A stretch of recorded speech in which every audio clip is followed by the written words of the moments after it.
Привет, Нобель. Очень рад видеть вас. Это лучший сезон твоей карьеры? По статистике, да. По ощущениям твоим? Ну и по ощущениям, мне кажется, да. Я прям кайфую от футбола. С чем ты связываешь? Я думаю, что чемпионат вообще по-другому. У нас в России играть на самом деле тяжело. Ты постоянно под прессингом. У тебя нет свободных зон практически. В центре, в России играть это практически как находиться в аду постоянно. Постоянно ты, 2-3 игрока всегда тебя прессингуют в центральной зоне. И тут больше играют персонально на поле. И плюс тут не любят команды, которые сидят низко. Команды, у которых сидят низко, то его тренеру осталось недолго работать в чемпионате Турции. Должны прессинговать все? Да, все должны играть в открытый футбол. Хорошо, так это говорит о том, что интенсивность уровня в России выше?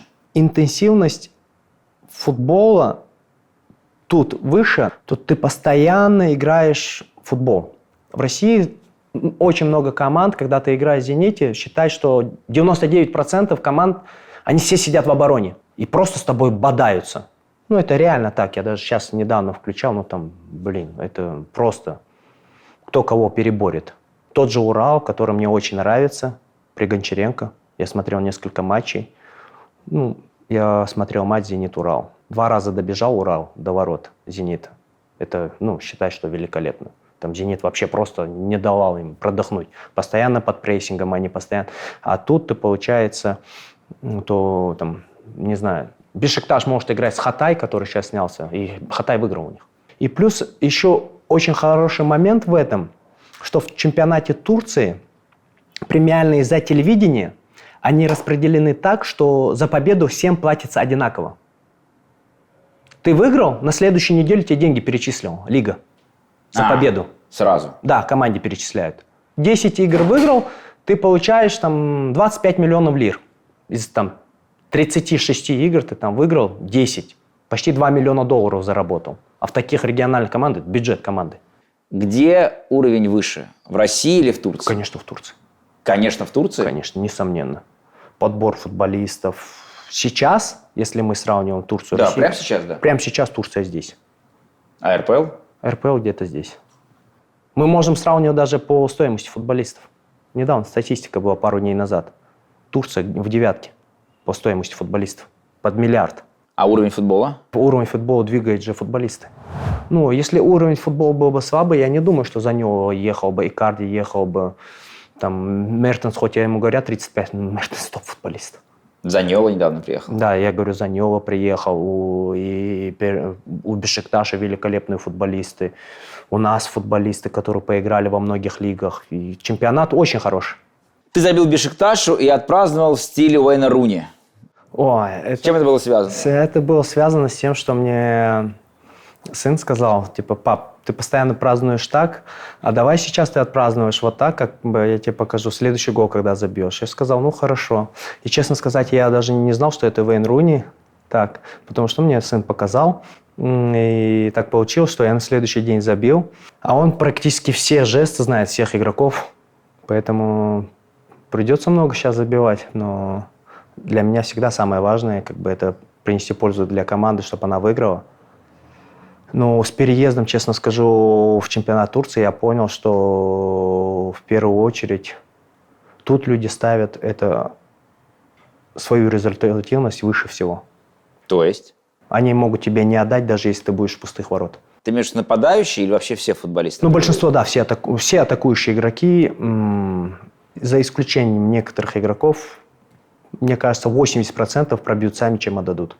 Но это местные игроки, турецкие, все. Вообще все игроки лиги? Все игроки лиги. Тут многие трансферы происходят от нагнетания каких-то нефутбольных вещей. Это болельщики. Заголовки газет, да, афиши какие-то. Футболист может забить играя, условно, там, Казымпаша 15 мячей, его в следующий сезон просто забирает Галтасарай. Он может там вообще не играть. На статистику очень сильно реагируют, и поэтому все пытаются забить как можно больше. Отдать не так важно, забить самое главное. Так продают себя. Как ты продал себя в Турцию? Интерес еще был в мае. Мне позвонил мой менеджер, сказал, так, вот интересуется команда. Я встречался с директором команды, но я на тот момент сказал, что я не хочу пока ехать. Я был в отпуске и сказал, возьму паузу, хочу отдохнуть, типа перезагрузиться, и от этого оттолкнемся дальше. В итоге я был в Москве дома, мне позвонил менеджер, они сидели с директором команды, с Мурадом Кином. И он такой, вот так, мы там хотели бы тебя видеть. Я сказал, да, могу пообщаться, там, поговорить, там, давайте встретимся. Они сказали, да было бы неплохо, если получилось приехать в Стамбул, пообщались бы. Я сказал, давайте подумаем, типа, можно будет. И потом он мне в 10 вечера написал, типа, уже сам Мурат, типа, Магомед, добрый вечер, все такое. С вами хотел пообщаться первым. Когда можно будет удобно вам позвонить? Твоя реакция? Моя реакция? Я сказал, что, когда будет удобно ему. И в итоге вот они после тренировки позвонили, конференц-связь сделали и поговорили. На английском общались? Да, на английском общались, и мы поговорили. Я ему сказал, что мне нужно время подумать. И он спросил, сколько. Я сказал, день. Я понимал, что я в любом случае соглашусь после разговора с Пиро. Но мне нужно было добить до конца, уже обсудив это внутри семьи. А вот такие конференц-колы обычно, это разговор о чем? Это то, что реально тобой заинтересован клуб, и в первую очередь заинтересован тренер. Потому что для меня важно было после ухода «Зенита», чтобы я попал в тот клуб, где я нужен буду тренеру в первую очередь. Это всегда самое важное в футбольной карьере, потому что когда тебя хочет тренер, и вдобавок уже руководство клуба тебя хотят видеть в своей команде, то это как бы складывается весь пазл, и ты себя очень комфортно чувствуешь в таких условиях.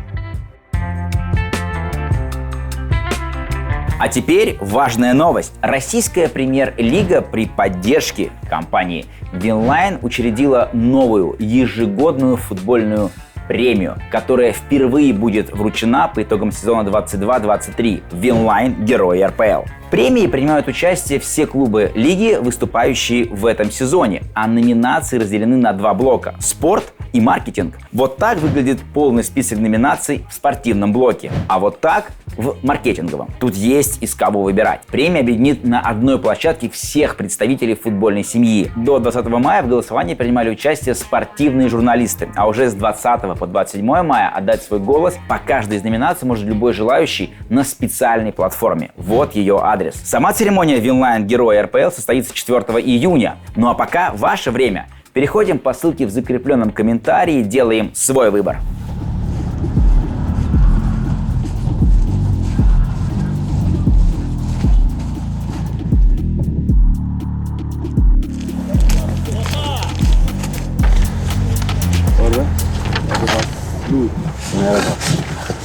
Pago, перестройка. Забыл about you.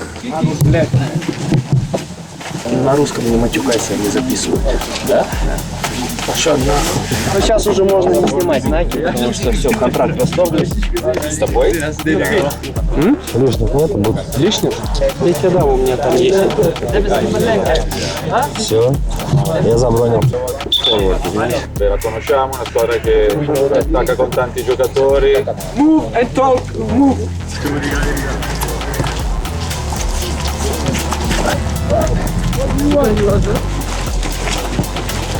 Diagonal the exit. Ota back.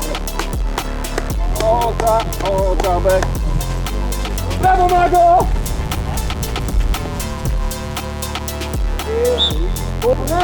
Quick the ball, quick ball, quick ball. Again. Up.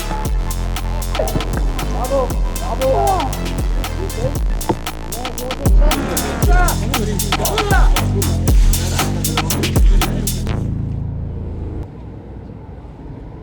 Стамбул уникальный город, да?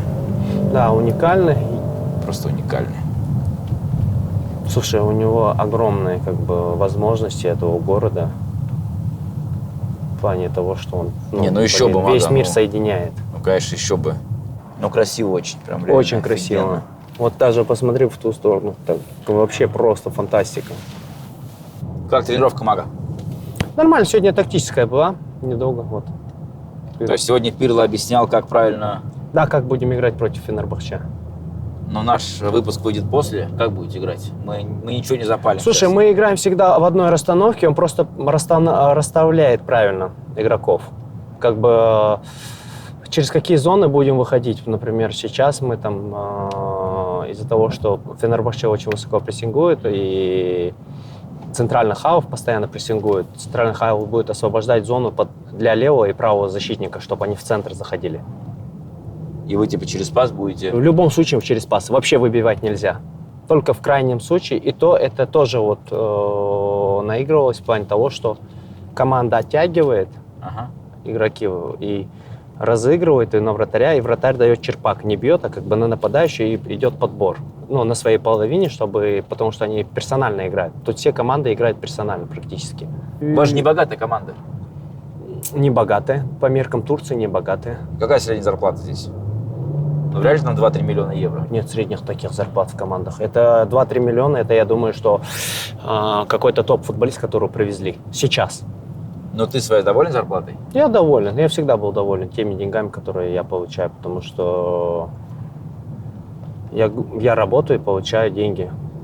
Не, ну, я понимаю, у тебя такой философский подход к жизни. Ну, а всегда он должен быть. Да, мне, например, хочется там иметь деньги, которые есть у Безоса. Ну, кто мне их даст просто так? Никто. Хорошо, если я не буду доволен тем, что я имею, у меня Бог и это заберет. Но ты получал, извините, больше, чем здесь? Да, извините, я больше получал. Я просто слышал такую версию, я сейчас не пытаюсь тебя узнать там до копейки, что ты приехал сюда чуть ли не на 600 тысяч евро в год. Побольше, но не намного больше. В плане То того, есть не 1,5 миллиона там и так далее? Нет, таких цифр нет. Кэш ходит, много кэша. Да, тут кэш любят они. Да, вот что карточки это не очень распространенная история. Они начинают потихоньку, мне кажется. Как помнишь, у нас начинали в стране Да. карты потихоньку вот так вот. Это, потому что они, как я понимаю, особо банкам тут. Не доверяют.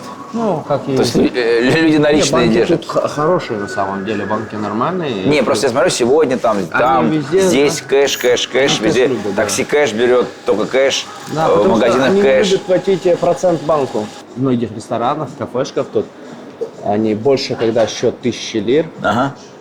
они его пробивают 2 частями, А. чтобы под налоги меньше попадать к банку. То есть включают такую восточную хитрость. Да. Так, давайте, парни, нам выдвигаться уже. Да, пора, ребят, нам пора. Пора к Пирло.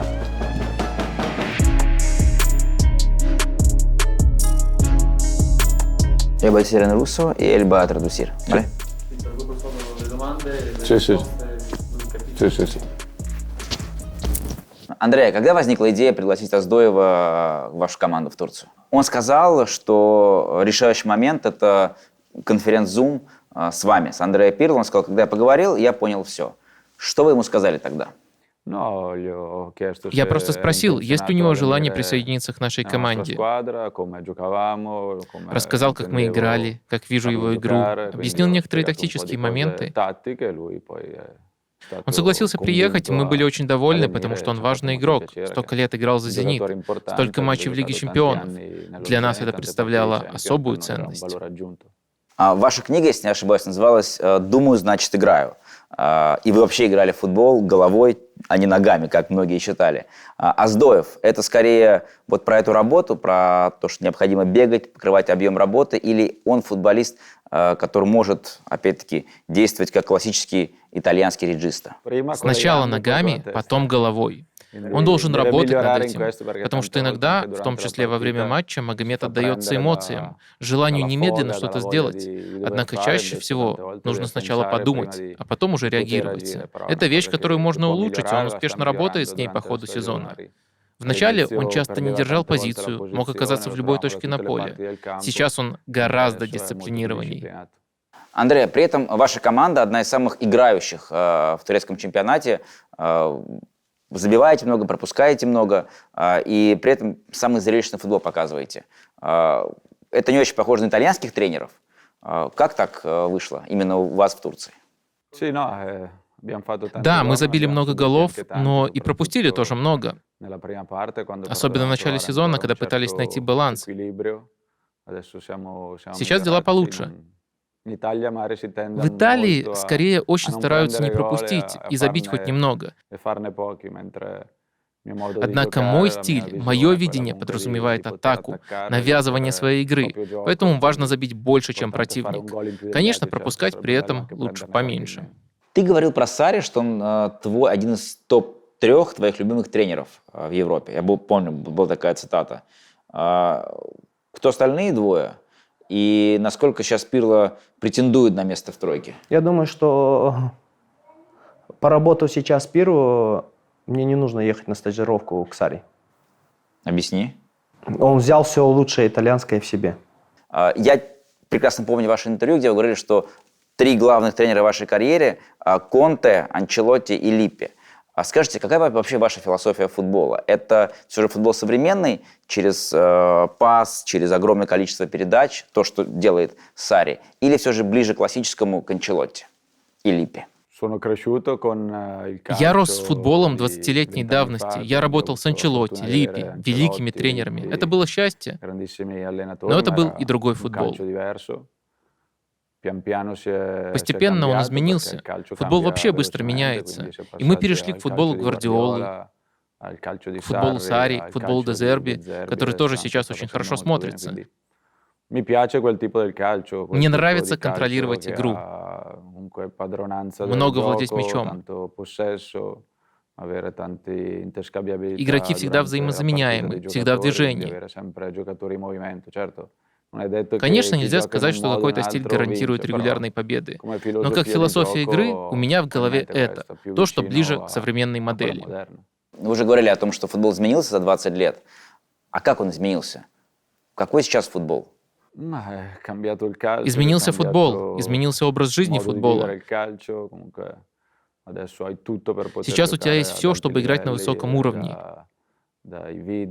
Есть видео, которые расскажут тебе все о сопернике, об игроках. Питание, физическая подготовка, все стало лучше. 20 лет назад такого не было.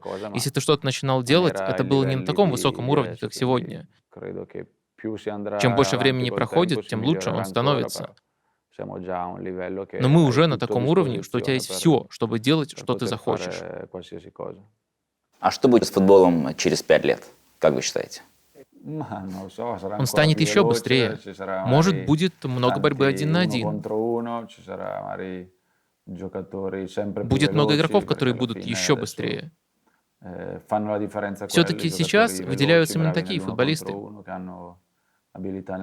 Быстрые и хорошо играющие 1 в 1. Из-за этого растет количество ситуаций, требующих быстрых игроков в команде.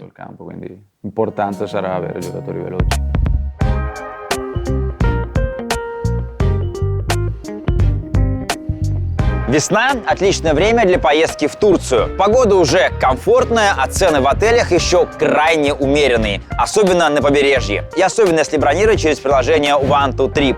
Тут огромный выбор отелей по всей Турции, от Стамбула до Анталии. Еще один плюс весенней поездки – туристическую и пляжную программу можно совместить с футбольной. Только не забудьте для этого оформить местный фан-ID. Можно прямо на стадионе в день матча. Фатих Карагумрюк, Андрея Пирло и Магомеда Аздоева не единственный повод вживую посмотреть на турецкий футбол. Вот как минимум еще несколько интересных сюжетов. Галатасарай с Мауро Икарди в атаке стремится к своему 23-му чемпионству. Помешать ему старается Жорже Жезус. Звездный португальский тренер выводит из затяжного кризиса Фенербахче, для которого этот сезон может стать уже 9-м подряд без трофеев. Прошлогодний чемпион Турции Трабзонспор в этом году решает задачу поскромнее и цепляется лишь за место в Еврокубках. А помочь ему в этом пытаются нам хорошо знакомые Марек Гамшик и Юсуф Есиджи. Если решите сходить сразу на несколько матчей, для перемещения по Турции можно арендовать машину.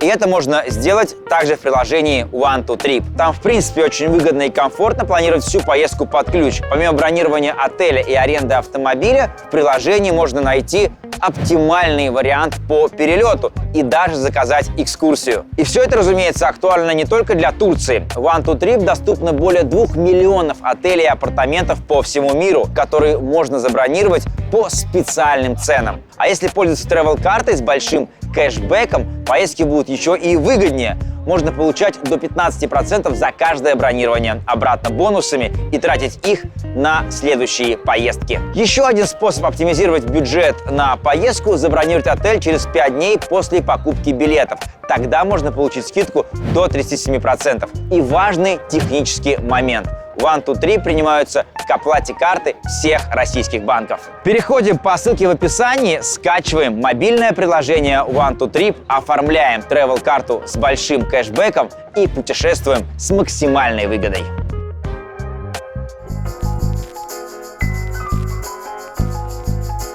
Давай вернемся в прошлое лето. Какие у тебя были еще варианты, кроме Турции? Реально, которые я обсуждал по цифрам, это Саудовская Аравия. Я даже летал в Саудовскую Аравию. Да ладно? Да. Не в Аль-Наср случайно? Нет. Команда была, не помню, с какого-то города. Я туда летал, я с ними встречался в Эль-Рияде. Я там никогда не был. И мне было интересно посмотреть, что и как. Потому что предложение было очень заманчивое. Я приехал, мы пообщались, и я понял, что... Извини, а заманчиво-то сколько? Просто один парень получает там 200 по-моему, миллионов. 200 миллионов. Делить надо на очень-очень-очень много. Ну, сколько это было? Просто ради интереса. Вот игрока приглашают в Саудовскую Аравию. Сколько ему предлагают? 2,5 чистыми в год. И ты отказался? Да. Почему? Потому что это не мое. Я увидел, что не мое. Нет профессионализма в таком подходе именно в этом месте, где мне предлагали. И что я не смогу там находиться. И будет тяжело. Если бы сейчас тебе сделали предложение, когда приехал Роналду, когда собираются приобретать Месси, других звезд, ты бы мог бы согласиться? Не согласился бы так же. Сейчас нет.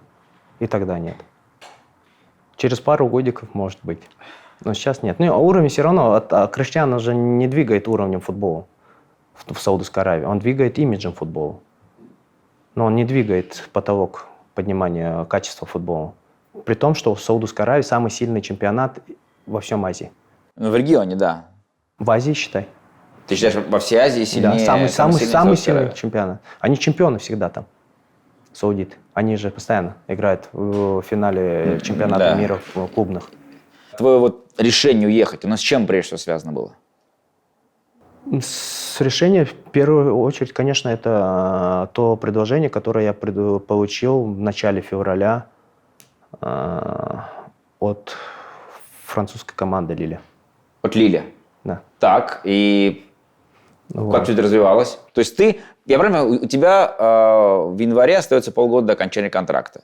Да, полгода. И тебя хочет Лиль, прям конкретно Лиль. Не агенты звонят, не менеджеры, а вот конкретно тебя хочет футбольный клуб Лиль. Как это происходило?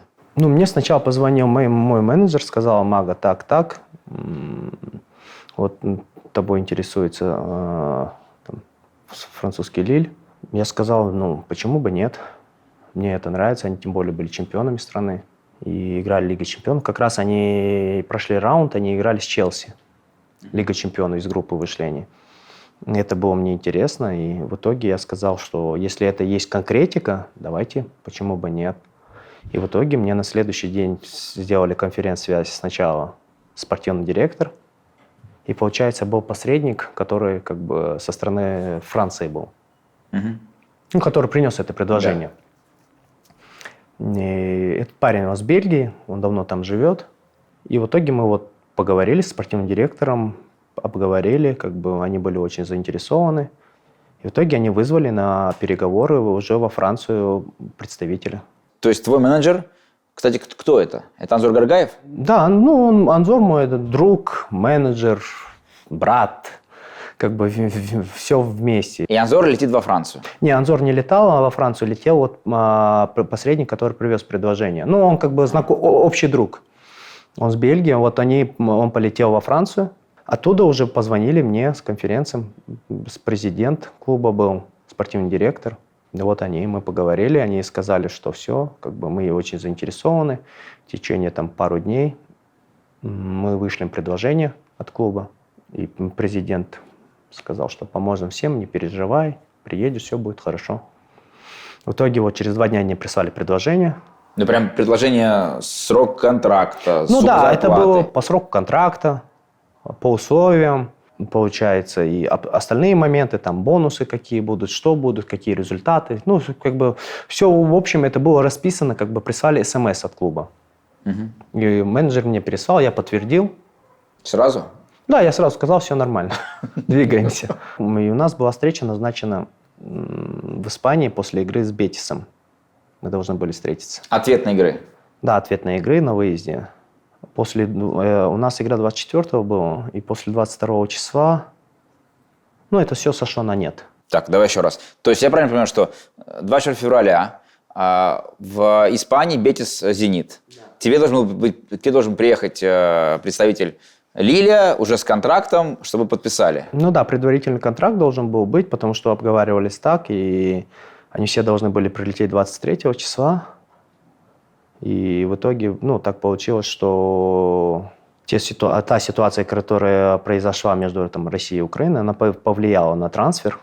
А как тебе объяснили? Сказали, что Магомед, извини, что ситуация так сложилась, что нам нужно подождать, посмотреть, как вообще все будет складываться. Это главное разочарование в твоей футбольной карьере? Нет. Я нормально всегда отношусь ко всему. Потому что я считаю, что это значит судьба мне дала больше, что я смогу поработать с первым.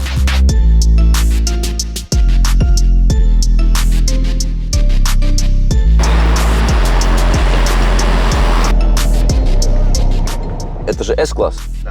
Обычно, я знаю, футболисты любят S-класс не водить, а на нем ездить сзади. Ой, а я люблю водить. Мне рассказывали историю. Один футболист московского «Спартака», вот в те такие жирные российские годы, он получил новый контракт и приехал на тренировку «Спартака» на Rolls-Royce. Белым. Rolls-Royce такой, знаешь, дорогой, пафосный. Он приехал. Я думаю, я знаю, ты про кого говоришь. Но я думаю, что этот игрок он мог себе позволить. Ты про это, давай скажу. А? Ты про кого? Про Юру Мовсисяна? Да. Слушай, Юра Мовсисян переходил в Спартак топ-футболистом. И я считаю, что это нормально, что он может себе позволить. Да, я не спорю. Конечно, он может Rolls-Royce позволить. Просто в Спартаке не поймут этого. Так я об этом говорю. Я был в гостях у Юры в Америке, и он реально, это нормально, ничего плохого там нет. Ты можешь, если есть возможность, купить себе Rolls-Royce, машину, супер. Я говорю о том, что на базу «Спартака» и не так поняли. Слушай, потому что, наверное, там половина было скупердяев, которые не хотели покупать себе Rolls-Royce. На «Волге» приезжать, что ли? Мое мнение, это личное дело каждого человека. Почему, если у него есть возможность, почему он не может себе купить его? Я удивляюсь людей, которые начинают осуждать. Условно, у него Lamborghini есть, то-то. У меня всегда хороший ответ есть по этому поводу. Мне всегда это говорил дядя. Брат мамин старший. Он говорил всегда, если у тебя нет, не завидуй. Правильно, согласен, 100%. Если у тебя есть возможность, покупай то, что тебе хочется. Я говорю о том, что футбольная команда «База» — это не место для роскоши, на мой взгляд. Ты знаешь, как писал? На мой взгляд, почему нет? Это твое рабочее место. Ты приезжаешь себе на работу, потому что после работы ты можешь поехать на какую-то встречу, на какие-то деловые Знаешь, что говорил Златан? В своей книге, я помню, писал. Он сказал, что когда меня звал Ювентус, Лучано Моджи сказал, что... они говорили про базу, отель, где будете жить, что. Он говорит, и он сказал, слушай, вы будете жить в отеле, это, в принципе... плохие 4 звезды, потому что вы должны жить в аскетичных условиях. У вас не должен быть место проживания футбольного клуба, это 5-звездочный отель. Чувак, ты в футбольную команду приходишь. Футбольная команда каждый день сопротивление, борьба, надо быть голодным, жадным. Ты не можешь готовиться к матчу важнейшему там, и спать в отеле, там, не знаю, Four Seasons. Я не согласен с этим. Не согласен? Конечно, нет. В далеком прошлом, лет 10 назад, в одном клубе российском, президент приезжает на базу, и он видит, типа, водитель автобуса. Человек просто, знаешь, весь сонный такой, знаешь, все такое. Он говорит, ты чё с тобой? Президент его увидел, это кто? Говорит, это, ну, типа, наш водитель автобуса. Он к нему подходит, говорит, что с тобой, типа, почему ты, типа, не выспанный? Он такой, ну, извините, типа, я по ночам, типа, после работы, ну, дорабатываю, там, такси езжу, работаю. И он говорит, как? Он говорит, ну да, типа, он говорит, а какая у тебя зарплата? Там, условно, он говорит, там, 10-15 тысяч рублей. И он говорит, с этого же дня ты будешь получать $3000. Иди, типа, выспись, оденься. Ну, правильно. Все такое. И он так, и все на это смотрят, он говорит, вы что, с ума сошли? Этот человек возит десятками миллионов долларов. Он не может не спать, он должен быть всегда готовый. И поэтому я всегда говорю, что в любом клубе профессиональном, который хочет чего-то добиться, должны всегда работать лучшие работники. 100%. Они должны останавливаться в лучших местах, они должны есть лучшую еду, они должны восстанавливаться лучшими процедурами. Потом ты по-другому не добьешься результата. Хорошо. Там, условно, в Милане могут что угодно рассказывать, но у Милана была фантастическая база в 2000-х годах. Они восстанавливались лучшими лекарствами. Так я не про восстановление. Хорошо, давай. И спали в лучших отелях. Давай конкретизируем. Я помню, когда «Зенит» приезжал в Москву, и еще переезжает сейчас, команда живет, по-моему, в Рице жили. Раньше в Рице жили, мы жили и в этом, в Лотто-Плазе.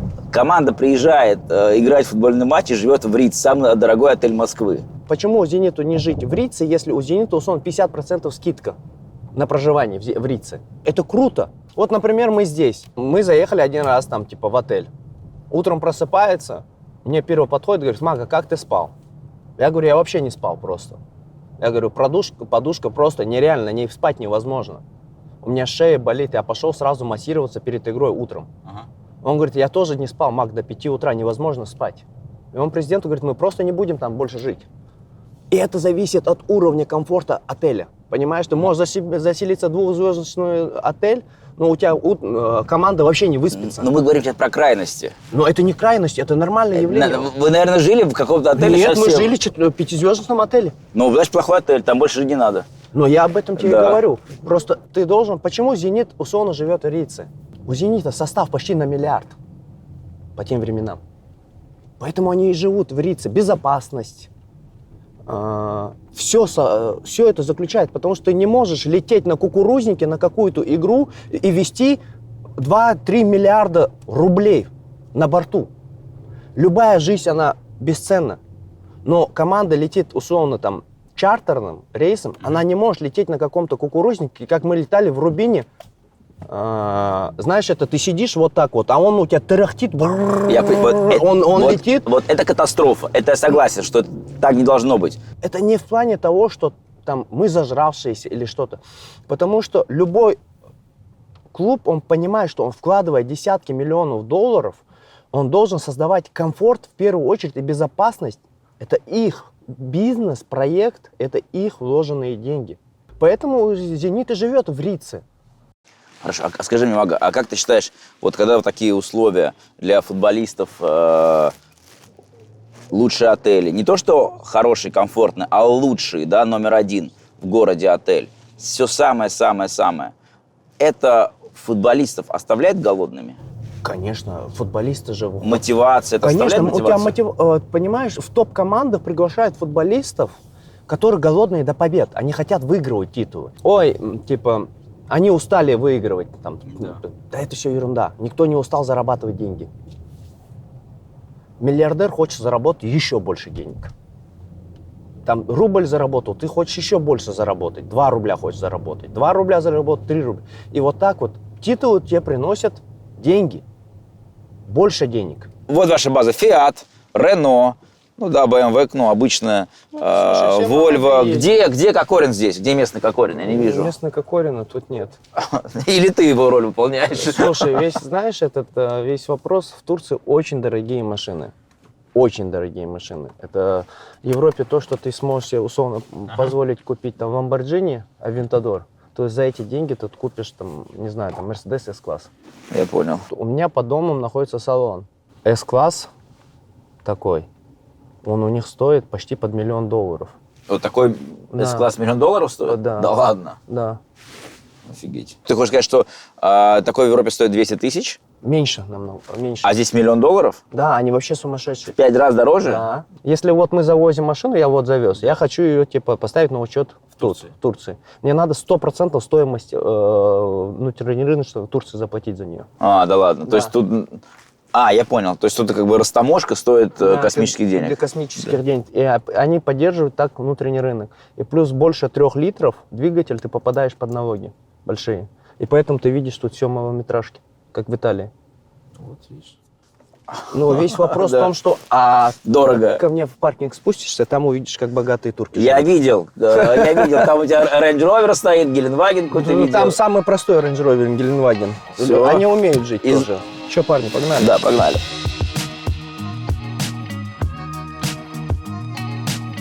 Ну, тут много команд после землетрясения. Поляну так убили тут. И плюс тут юношеские сборные, молодежные, женские, все тут на этой базе базируются. А у основной команды вот то поле и то. В основной сборной Турции. Хорошая база у них. Давиде, today run. Tomorrow run. Yes. After tomorrow run. Play! Коли! Браво, это хотел. Самое главное, хотел. 4, 5, 6, 7, 8, 9, 10. О! 19. 19. Please!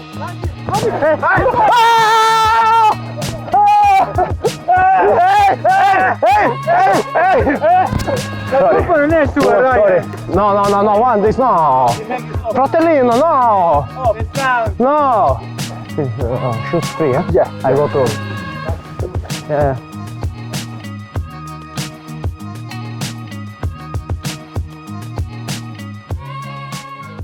Если честно, я увидел Магомеда максимально счастливым футболистом. Что вы ему объясняете? Я объясняю ему вещи, которые могут быть полезны и нам, как тренерам, но в первую очередь ему, как игроку. Вещи, которые могут сделать его лучше. Я увидел некоторые моменты, над которыми можно работать. Он сказал, что за всю карьеру его никто не учил конкретным элементам. Он все время играл на подборах, двигаясь при этом без конкретной цели. Мы подсказали ему пару-тройку моментов, после чего ему стало проще находить правильные решения, которые он может применять во время матчей. По поводу тактики. Магомед полузащитник, как и вы. Вы были великий реджиста итальянского и европейского футбола. Магомед играет чуть выше. Он играет, как говорят, 8-го номера. Как вы искали позицию на поле Оздоева? В чем его сильные стороны? Почему он играет все же на позиции скорее бокс-то-бокс, а не опорный полузащитник, а не реджиста? Вначале мы внимательнее оценили его характеристики, потому что до этого мы видели его игру только в матчах. Когда видишь игрока вблизи, по-другому оцениваешь его характеристики. Сначала мы попробовали его в роли реджисты, но, по-моему, это не его позиция, потому что у него лучше получается двигаться и самому искать пространство. Он не такой игрок, который как ориентир всегда держит позицию. Потом мы решили поставить его на позицию мидзалы. Там у него больше времени и возможности выбегать вперед и угрожать воротам. В нашей схеме 4-3-3 он делает это прекрасно, потому что может участвовать и в атаке, и в обороне. В этой позиции у него есть возможность все это делать. А на что тебе в футболе раскрыл глаза Пирло? Вот он тебя бесил такое, что ты просто до этого не понимал. Я думаю, что это расположение правильное на футбольном поле. Потому что меня не учили этому. Меня учили, как я должен обороняться. Тактически меня учили, где я должен, в какой зоне я должен быть на подборе, я должен быть там. Показывали зоны. Все это. Но мне вообще просто за все мое время никогда не показывали, как я должен располагаться в той или иной ситуации. в определенное время. Это главное открытие для тебя. Да, это главное открытие, потому что это мне очень сильно помогло здесь и помогает. А как Пирло твою игру изменил? Изменил ли вообще? Изменил просто, как работать на поле головой. По сторонам смотреть или как? Нет, просто думать заранее, принимать какие-то определенные шаги наперед. И теперь я вижу совсем по-иному некоторые моменты, и мне это, честно сказать, сильно помогает. Ну давай лайфхак всем центральным хавбекам РПЛ и России, что надо делать, чтобы играть хотя бы чуть лучше, играть хотя бы чуть ближе к стилю Андреа Пирло. Открываться так, чтобы ты мяч получал хотя бы 2, если в 3 метрах будешь получать мяч от соперника, то это вообще фантастически. Что именно Пирло, как открываться, в какую зону открываться, что именно было? Ну, он тебя правильно ставит просто. Правильно корпус тебя выдвигает. Например, там бывали ситуации на тренировках, там я мяч получаю, я все равно разворачиваюсь, ухожу от игрока, там пробью или отдам передачу или что-то такое. И он просто меня свистит, говорит: Мага, подойди, опять ставит игрока и просто берет на градусов 30 по другим углом ставит, а я мяч получаю и уже вообще в другое пространство ухожу, и там вообще нет никого. То есть просто корпус по-другому? Да, ставится? корпус вообще по-другому, чуть-чуть уводит тебя в другую сторону, ну, совсем по-другому. Но это, я думаю, что это не каждому дано, это ему, ну, как бы дано сверху, потому что он вообще по-другому видит футбол. По-другому видит футбол? Да, ну, а по-другому это никак, потому что он, на самом деле он его видит по-другому. И мне было очень интересно, там, пару тренировок, когда мы провели, и потом дальше начал тренироваться, и мне стало безумно интересно наблюдать, как работает он и его команда. Расскажи про Пирло. Я, естественно, за ним внимательно, как за тренером, смотрел в Ювентусе. Была история, ушел Сарри, Ювентус искал идеального тренера, который сработался бы со звездами, с Роналду, Дибало и так далее, взяли Пирло. Честно, очень неоднозначное впечатление было в Ювентусе об Андре, он всего лишь год проработал. Такой был футбол, немножко где-то расхлябанный, команда была без концентрации. Да, видна была атмосфера сумасшедшая, он держал раздевалку, звезды были довольны, но я бы не сказал, что Ювентус играл как-то феноменально. Но это было со стороны. Расскажи, ты игрок Пирло. Тренер Пирло ты кто? Лидер. Очень хороший тактик, очень комфортные условия создает для футболистов на футбольном поле. Ну, ты прям кайфуешь от его футбола?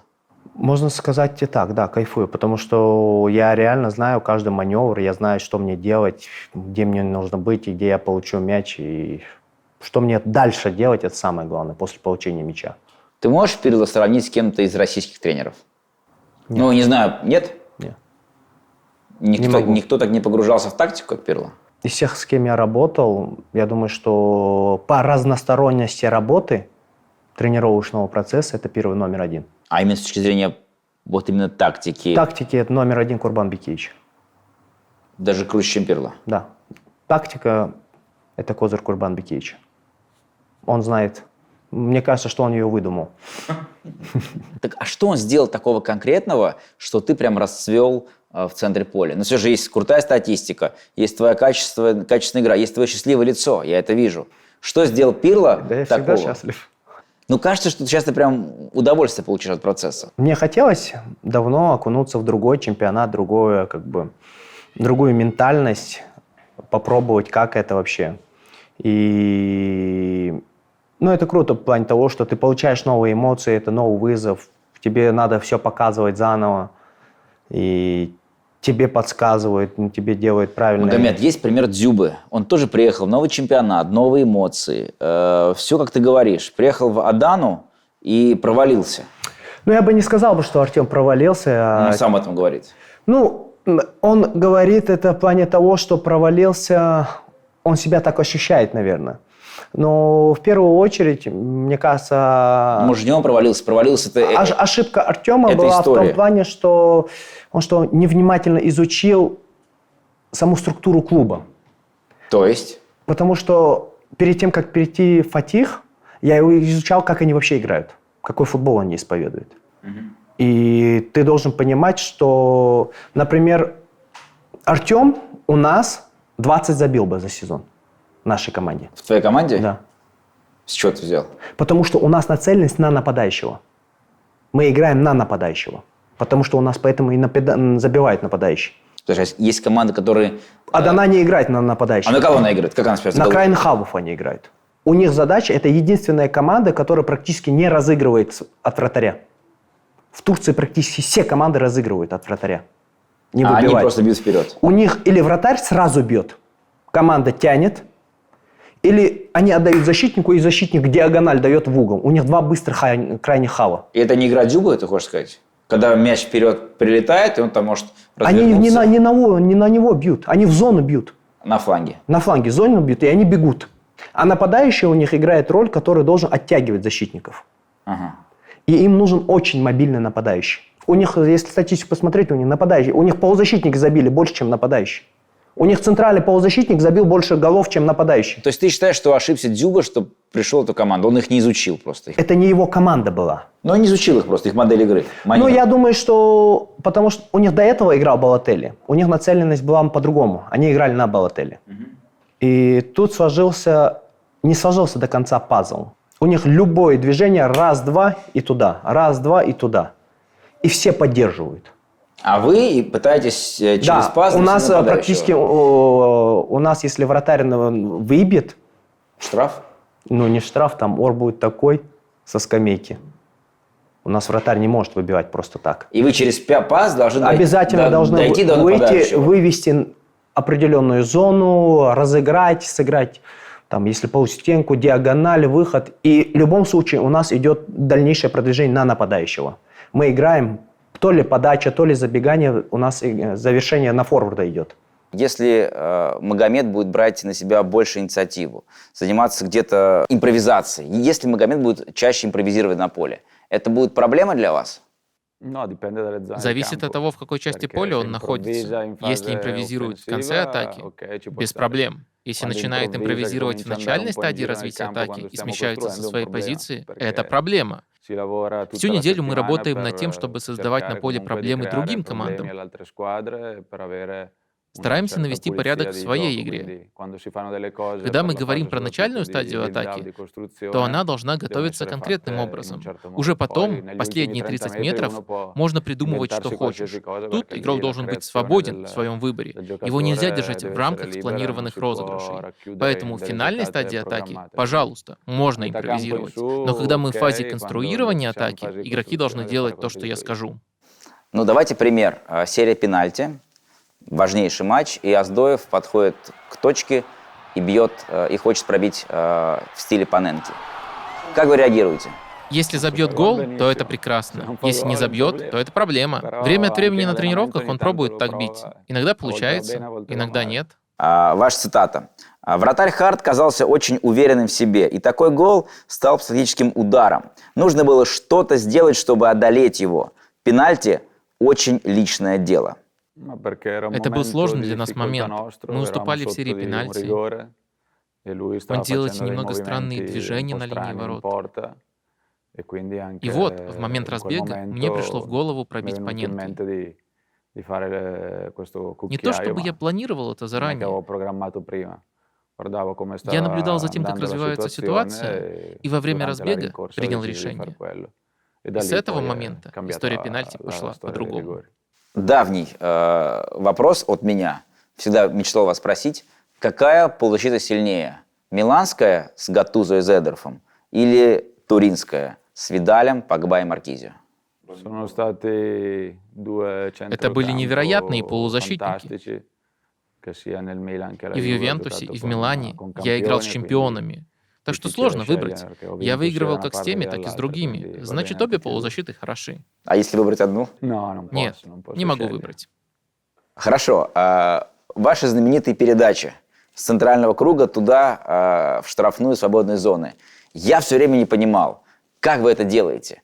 В Милане это был Инзаги или Шевченко, в Ювентусе Лихштайнер.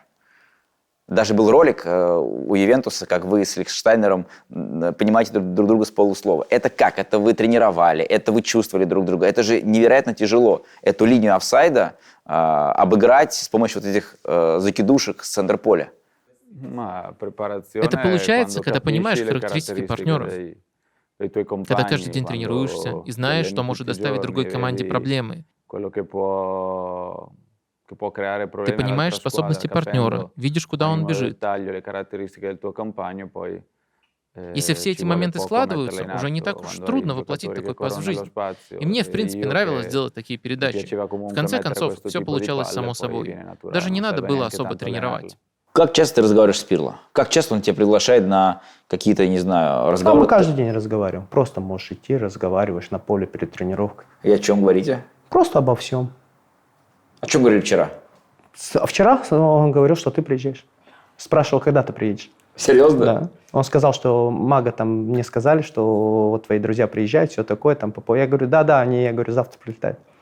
Хорошо, позавчера о чем говорили? Рассказывал о своей карьере, как они там играли, там все такое, как там они в PlayStation играли с Неста, что у Неста палец от него. Походу, все, они никогда в Милане играли. Что они вообще не спали перед играми, ну, днем, когда день игры.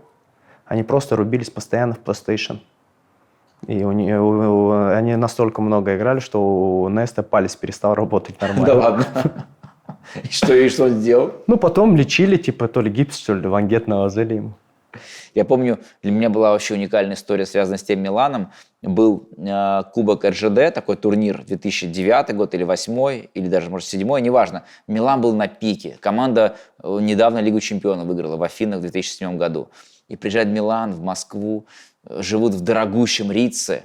Неста, Гаттузо, Каладзе был еще, Пирло, естественно. Все звезды. Там была пресс-конференция, я приехал, тогда еще журналист «Радио Спорт», записал, выхожу и вижу, стоят у входа Пирло, по-моему, Гаттузо, и также Костакурта или Неста, и просто курят. Ну, это для них Красные нормально. Мальборо стоят и курят. Ну, это для них нормально, потому что на самом деле для итальянцев это норма. Я-то узнал, когда еще видел одно интервью у Спалетти, когда он идет на базе, ему просто там Шестный кричит: «Ай, мистер», все такое, он просто стоит, курит. Для них это норма. Кто курит? Честный? Шестный курит, стоит. Вратарь Ромен просто курит? Да, для них это как бы, для них это норма, и тут как бы парни-итальянцы себя так и ведут. Для них это нет такой проблемы, что, куришь ты и куришь. Как бы у них нет претензий. Главное, что ты выходишь на поле и там это делаешь. И во многих клубах Европы, Италии, это так нормально. Ну, в вашей команде много кто курит? Да, много. Прям много вы отходите после тренировки, сигареты стреляете, не стреляете, а берете там, курите, то есть спокойно. У нас много итальянцев, много. Есть люди, которые много курят. Турция сама по себе самая курящая страна в мире.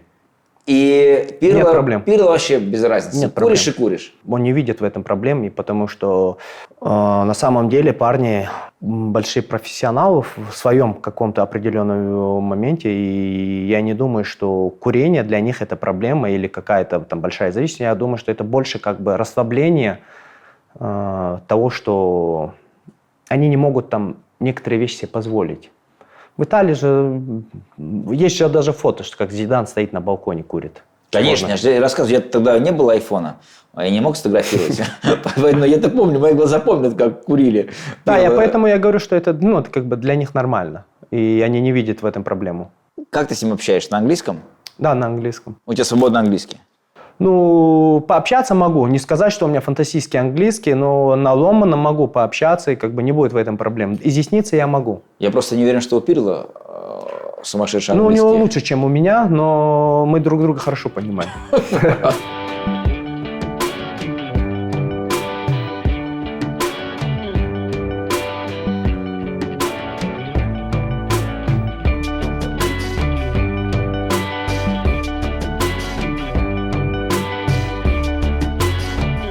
Мага, давай скажем сразу, что мы сегодня с утра ничего не ели. Мы приехали сегодня к тебе. Ты выпил одно кофе, там, конечно... Drink? No, drink, no. No. Водка, виски, no. Мы бедного... Парни, друзья, мы бедного Магомеда замучили сегодня, потому что все время снимаем, он тренировался, и вот только впервые едим, и то сейчас перед нашей следующей прогулкой. Это что такое? Это вот турецкая, вот этот балык, икмек они называют, балык, типа, как шаурму, в хлебе они дают тебе его. Рыбу в хлебе, да? Да. Прикольно, выглядит, офигенно выглядит. 5 балык икмек и 5 кола. 1 minute, 2 Kaç lira kola? Cola 25. 25, what is this? 25. 25. Yes.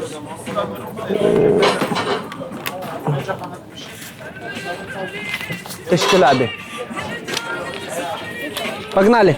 Санчес, держи свою рыбу. Давай Холодной станет, невкусно будет так. там 100 метров дойти. Но 100 метров она холодной станет. Да, Спасибо вам поедите, большое. поснимите. Да. Ба, ничего себе, я еще рыбу вашу должен тащить. Дай мне. Да, я шучу.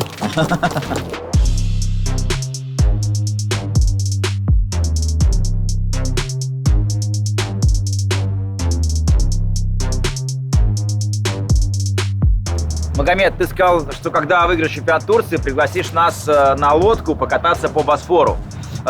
Но пока мы тебя пригласили, это, конечно, не супер яхта, я уверен, что ты нас пригласишь на такую вообще мощную. Ты еще ни разу не был вот здесь? Не, я первый раз в заливе, и это, фантастически, честно сказать, завораживающий вид, и яхта тоже прекрасная, мне очень приятно, что я первый раз вместе с вами оказался. Магомед, а скажи мне, вообще Турция – это Европа?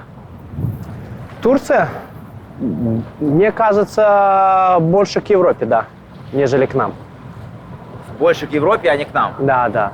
В плане открытые для приезда многих, и очень много иностранцев, именно европейцев, которые тут живут, сами покупают недвижимость. И я думаю, что это играет большую роль в плане того, что они, можно сказать, ближе к Европе. Стамбул – город специфический, мы это уже видели сегодня, когда ездили, ты про такси рассказывал. Скажи, какая была самая для тебя курьезная ситуация в Стамбуле? Когда тебя пытались, там, я не знаю, где-то, может быть, обмануть? Ой. Спокойно.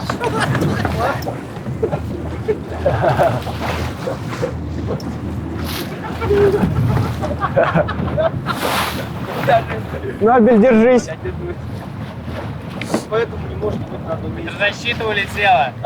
Вторая, да. Сейчас пойду за новой. Ты уже говорил, Магомед, про быт в Турции, да, и про специфику Турции. Какая самая была курьезная история с тобой? Ой, их много, честно сказать, курьезных. Но я думаю, что все жалуются на такси, все приезжие, местные, что они говорят, это для них самая большая проблема.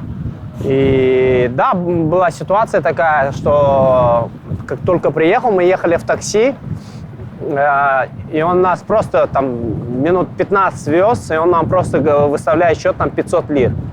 Я говорю, за что, типа? Он такой, мы там проезжали туннель какой-то платный, что-то это. Я говорю, какой туннель? Он говорит, мы там по автостраде ехали платный. Я говорю, ну и что? И что, столько стоит? Он такой, да, типа, в таком формате. Магомед, будь аккуратен. Да. Теперь твоя очередь. Ой, бля. Держись. Давай руку мне. Держись. И в итоге он выставляет такой счет. Я говорю, не, я платить тебе не буду. И что, не заплатил? Я ему дал 100 лир и ушел. И, мы с супругой просто ушли, типа, сказали, не будем платить. А потом я вышел, там, я встречался как раз с директором. Я у него говорю, а сколько стоят, типа, платные дороги тут? Он говорит, я говорю, мне такой счет. Но он такой обманывал 100%, потому что тут самые дорогие, это 20 лир где-то будет платная дорога, где-то далеко, если есть, а так стоит где-то 5, там, 10 лир. Я читал экспертов многих после последних событий с землетрясением, говорили, что к 2030 году вполне возможно здесь будет землетрясение в Стамбуле, причем магнитуда 7 баллов. Ты об этом слышал? Говорили да, много говорили, писали, даже первые дни, когда было землетрясение в том регионе, говорили, вот-вот будет в Стамбуле, там мне многие звонили, типа, вот в Стамбуле говорят, что-то происходит, там все такое, но на самом деле в Стамбуле, это, мне кажется, уже много говорят об этом, и очень давно, но я думаю, что это есть риски, но есть риски везде, где может быть землетрясение, поэтому мне кажется, что, не знаю. Но не страшно, Мага? Не страшно, потому что если ты должен умереть, ты умрешь и стоя здесь. Как-то кто-то в тебя режется. И, я думаю, что если отталкиваться, то тогда нужно вообще в бункере прятаться где-то. То есть ты веришь, что Все предначертано судьбой? Ну, я верю в то, что, конечно, предначертано рождение новой жизни и конец жизни, оно предначертано, все остальное тебе Всевышний дает выбор между добром и злом.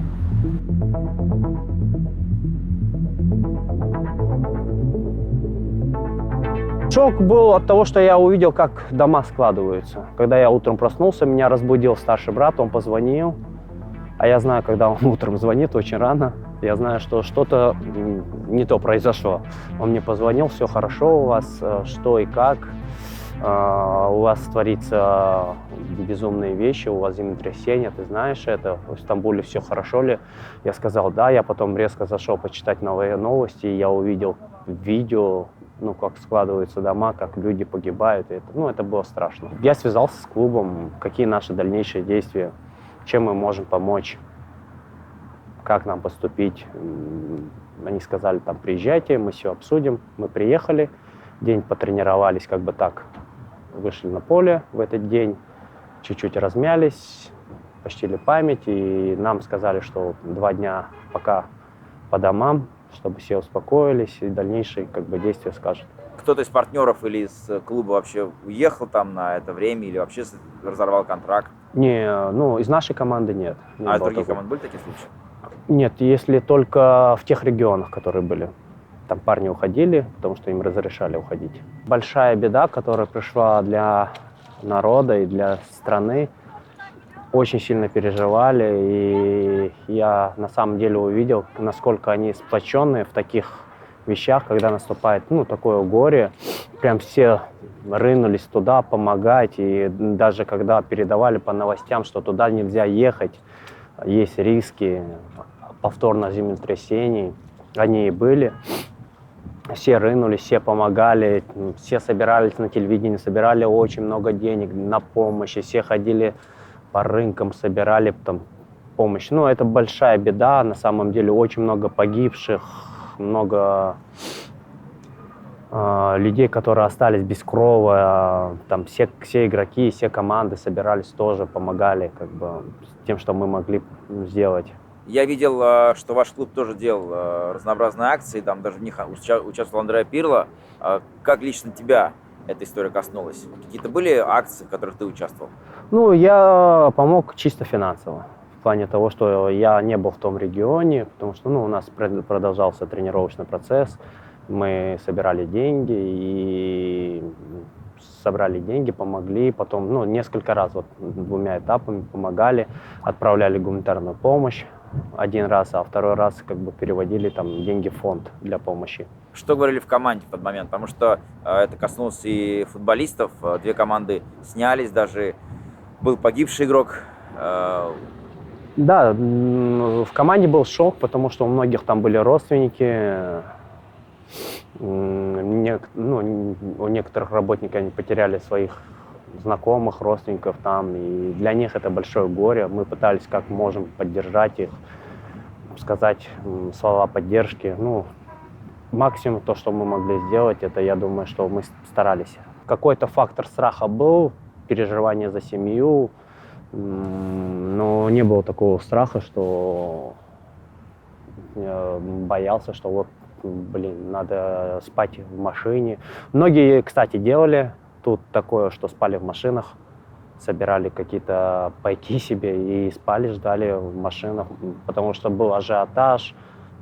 Очень много писали, что сейчас, завтра в Стамбуле будет, это будет вообще нечто такое невообразимое, что произойдет, что весь город будет в руинах. Очень много было такой информации, звонили с России, родители звонили, может улетите пока, что в таком ситуации. Но у нас работа продолжалась, и команды, которые пострадали, они переехали, базируются также на... В академии, где вы базируетесь? Да, Федерация футбола Турции, они там же базируются, там же тренируются, Но я думаю, что это очень большая трагедия для страны, и она будет тянуть за собой очень много еще лет, будут страдать Нужно это все сейчас отстроить. И много отелей, я знаю, которые возле Стамбула, они прям закрылись из-за того, что они заселили людей оттуда. Ну, они пытаются максимально помочь.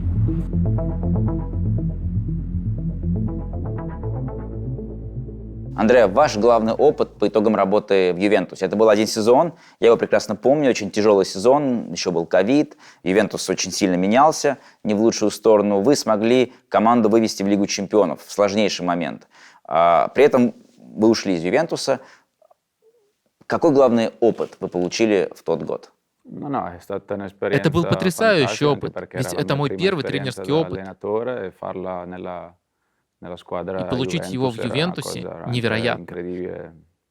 Думаю, немногие, начиная тренерскую карьеру, получают такую серьезную команду. Так что это был прекрасный опыт от начала до конца. С Ювентусом я выиграл 2 трофея, вышел в Лигу чемпионов. Это был наш план. Это были цели, поставленные в начале сезона. Сезон получился положительным. В итоге прошел как прошел. Как бы то ни было, я очень рад нашим результатам для первого опыта. Но неужели вы не были разочарованы? Нет. Все же это было счастье. Иметь возможность тренировать Ювентус, настоящих чемпионов, общаться и работать с важными людьми. Этот опыт заставил меня расти, и тренировать Ювентус в одном сезоне — это все равно, что работать с любой другой командой сразу несколько лет. Поэтому этот опыт помог мне понять много вещей. Я чувствовал полнейшую эмпатию. Никогда ни с кем не было проблем, и я очень доволен. После моего ухода игроки писали мне, чтобы сказать спасибо. Это говорит о том, что работа была сделана хорошо. Только я надеялся продолжить, но это футбол, что поделать. Возвращаясь к команде Фатих, в этой команде вы скорее такой наставник, легенда для игроков, либо пытаетесь быть их другом, дистанцию соблюдать или все же пытаться с ними общаться максимально много, с игроками другого уровня? Я немного и тот, и другой. Когда надо объяснить что-то, касающееся тренировки и матчей, я веду себя как тренер и босс.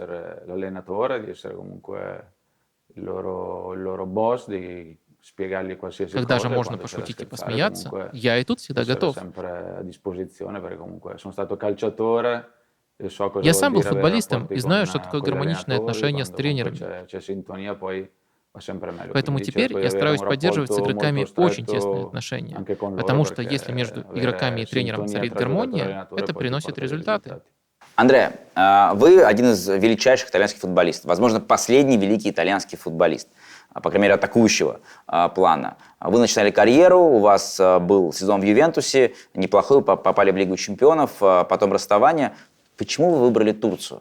Я был сильно удивлен. Это был не самый очевидный вариант для Андреа Пирло, который, на мой взгляд, мог легко найти работу в серии А, в Испании, где угодно в Европе. Почему приехали в Турцию? Причем не в топ-команду.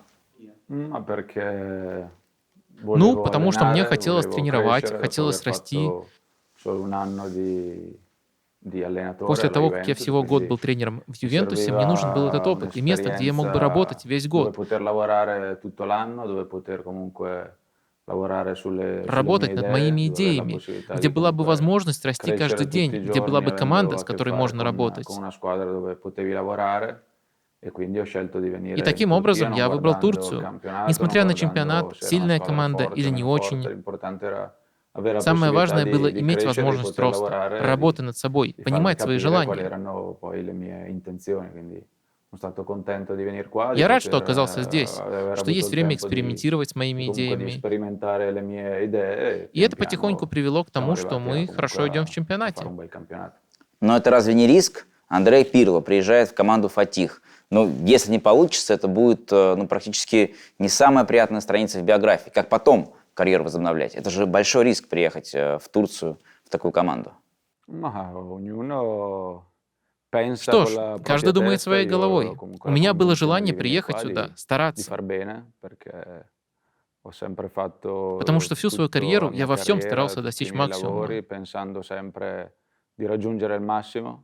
И когда я приехал сюда, я не думал, будет ли сложно, или что надо будет сделать, или что будет, если вдруг не получится. Ничего такого не было. Я приехал, думая только о том, чтобы работать, и надеясь, что все будет хорошо. Магомед, в 2009 году Франк Райкард говорил следующее, работая в Галатасарае. В турецком футболе есть все – таланты, дух, борьба, но ничего не доведено до ума. Сами турки считают, что это самое правильное определение местного футбола. Ты согласен с этим? Да, согласен. Я думаю, что ничего особо не изменилось с момента работы Франка Райкарда в Турции. Очень много одаренных парней, инфраструктура для игры, стадионы, все есть.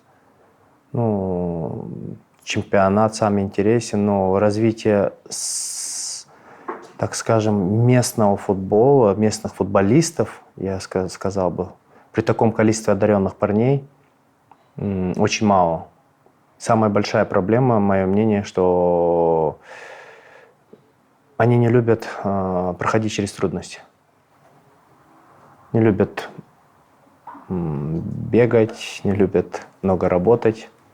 Это похоже на наших футболистов? Нет, наши по-другому. Наши, наоборот, пахари. Одаренных футболистов меньше у нас, но у нас больше пахарев. То есть трудности наших футболистов не пугают, ты считаешь, российских? Нет, не пугают, потому что, кого можно напугать человек, который там, условно, приехал с Сибири, играл в снегу. Я думаю, что для него поле на песке это самое лучшее даже будет казаться. А тут, тут для них есть все условия, просто они как бы...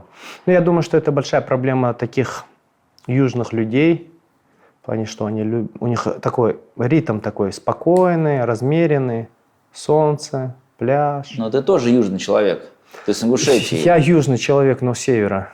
У нас все говорят, что мы южные, а на самом деле мы с севера, Северо-Кавказ. И...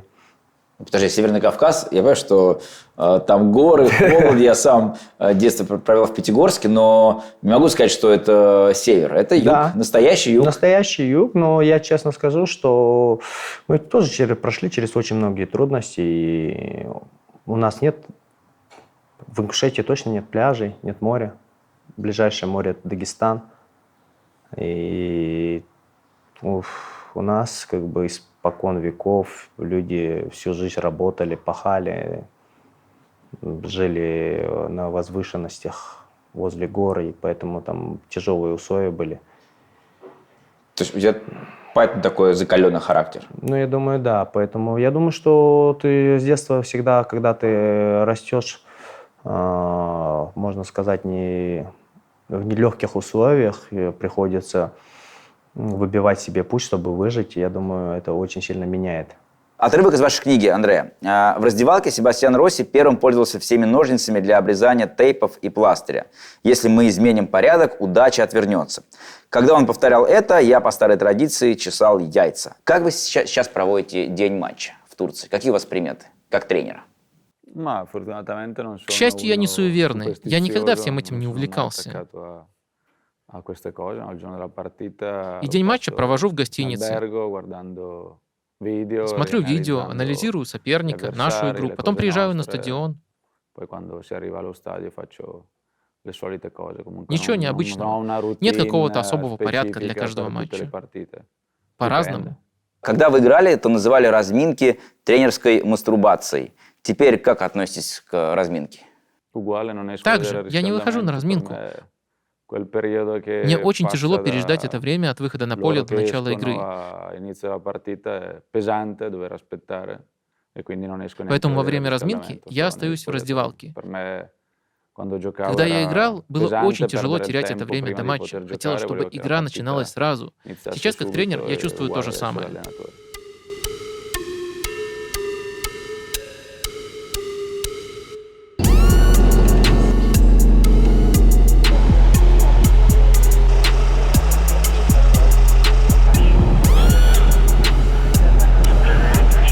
Так мало болельщиков на стадионе. Понедельник, поздно, завтра рабочий день. Фенербахче, они же типа амбициозные тоже ребята.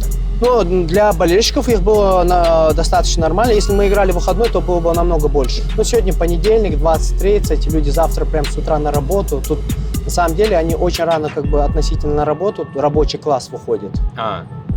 Которые там... Поэтому поздние матчи не очень да, удачная они идея. поздние матчи, да, они очень плохая идея, они мало их ходят.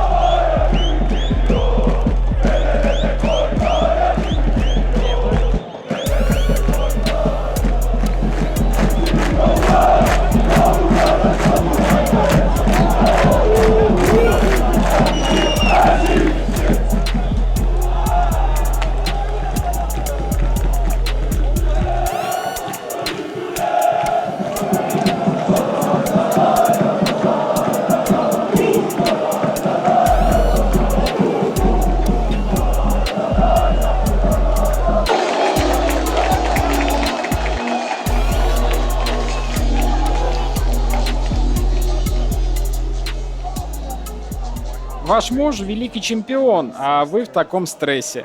Ну как так? Я нервничаю, потому что Андреа, хоть и чемпион, но сейчас он только на старте новой тренерской карьеры. Первой его работы был Ювентус, сходу такой сильный клуб.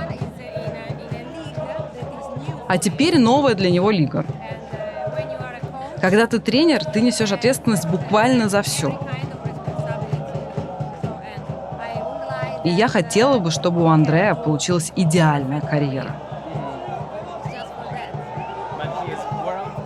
Но он чемпион мира, выигрывал Лигу чемпионов. Это же в прошлом. А я переживаю здесь и сейчас. И переживаю, думаю, больше, чем он сам. Андреа все время ведет себя так, будто ни о чем не переживает. Поделитесь с нами секретом об Андреа Пирло. Расскажите, что никто не знает. Не то, чтобы этого никто не знает, но он очень-очень забавный. Да-да, он очень любит посмеяться. Да, у него полно друзей. Он любит пригласить всех на ужин и классно провести время. Говорите с ним о футболе? Иногда. Пытаюсь узнать о футболе больше.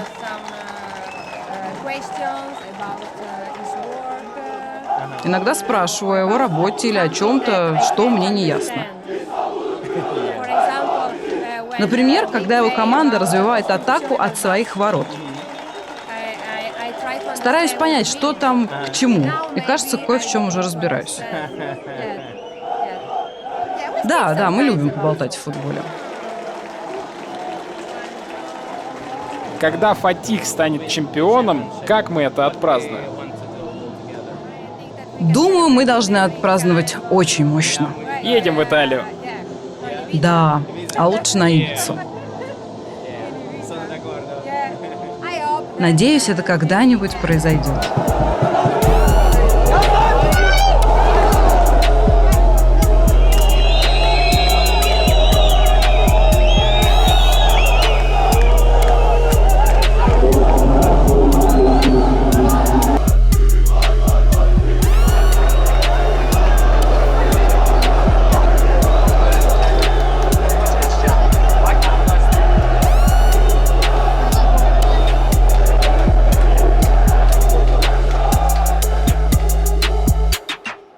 Ты забил.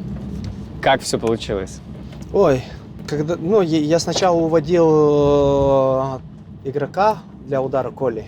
Я побежал уже рефлекторно и видел, вратарь как бы неудачно отбил и уже добил, как получается. Так. И ты потом оттуда побежал к Пирло обниматься. Да. Почему? Потому что это такая некоторая благодарность, потому что мы очень хорошо готовились к игре, хорошо разбирали. И мы играли достаточно очень хорошо. У нас были моменты и контролировали ход игры. И Фенербахче — это очень хорошая команда. Достойная игра была. Поэтому жалко, что проиграли, честно сказать. Как бы расстроился очень. Я даже думал, что выиграем, потому что у нас моменты были. На самом деле у них так полумоменты относительно, но при счете 1-0 во втором тайме у нас было парочку неплохих, даже можно сказать 100% моментов, где они реализовали, и я думаю, что это тоже повлияло очень. Ну, у них тоже первый залетел фантастический какой-то дурак, ударил. Некоторые моменты были тоже спорные в игре. Судьи, на мой взгляд, чуть-чуть помогали Фенербахче, как обычно. Когда играешь с большой командой, тут всегда так. Время поменьше добавит, если как бы их устраивает результат. Но, мое мнение, там 3-4 желтых карточки он не дал, когда мы выбегали в 3 в 1. Их защитник прям сыграл рукой. Не попало, а он прям перехватил рукой мяч. Ну, он ему и желтую ничего не дал, как бы, ну, такие моменты, потому что когда игрок, ну, защитники на карточках, они больше переживают и нервничают. И поэтому он, ну, относительно помог.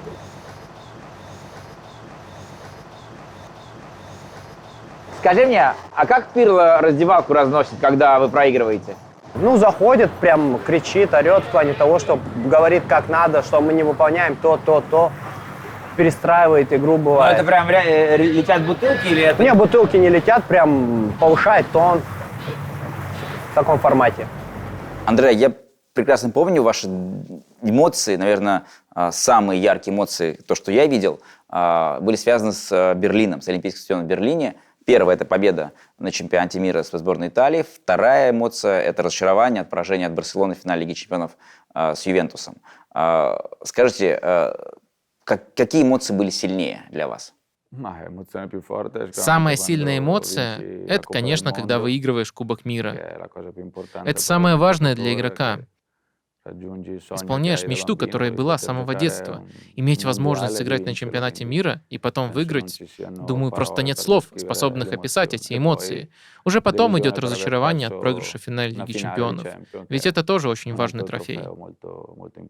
Я почему спросил Андрея, потому что я прекрасно помню, Андреа Пирло, вам 35 или 36 лет. Вы выиграли все, что можно. Вы, возможно, величайший итальянский полузащитник. 2 Лиги чемпионов, чемпионат мира, финал Евро. Вы играете с Ювентусом в финале, и вы чуть ли не единственный после финального свистка стоите в слезах. И я не понимал, почему это Пирло? Почему Пирло так реагирует, а не остальные футболисты? Даже не Буффон, а Пирло. Да, когда я ушел из Милана и попал в Ювентус, я подумал, что надо начать цикл заново. То есть постараться выиграть чемпионат и потом, попав в Лигу чемпионов, сделать все, чтобы поднять этот кубок, который Ювентус ждал уже столько лет. Когда борешься за то, что ты планировал, и в итоге проигрываешь, весь мир переворачивается. В том числе потому, что в тот момент я понял, что в будущем больше не будет такой возможности, что это будет моя последняя игра за Ювентус. И головой я уже понимал, что надо заканчивать, что надо будет продолжать где-то в другом месте, что этот цикл заканчивается именно тогда. Так что еще из-за этого мне было грустно. Сборная России тебя ни разу Карпин, по-моему, не вызывал? Не вызывал. И до бана, и после бана не был ты в сборной никогда. До бана, и потому что перед назначением Карпина я получил травму, и после этого не было смысла. Прям я восстановился только, начал играть нормально после игры, как они с Хорватией тогда, не прошли. А потом уже бан наступил. И мое мнение, как бы,